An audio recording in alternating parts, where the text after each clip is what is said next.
Hello guys, this is How to Socials and today I'm going to show you how you can join a Microsoft Teams meeting.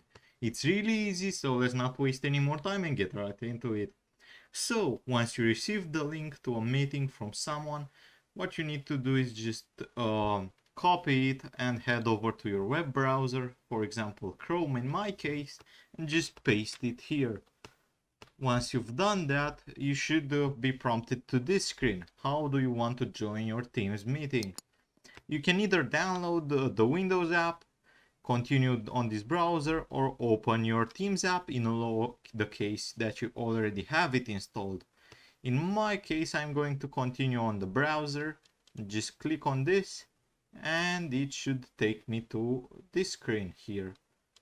Now, I have the option of either having my audio on or off, adding a room to this meeting, turning on or off my webcam, on or off my microphone, and selecting my audio output device.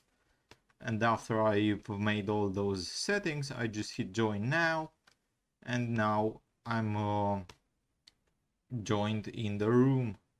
And that's pretty much it. That's all there is to it, guys. I hope you found this tutorial helpful. I hope you enjoyed it. Don't forget to subscribe to the channel and see you in the next one, guys.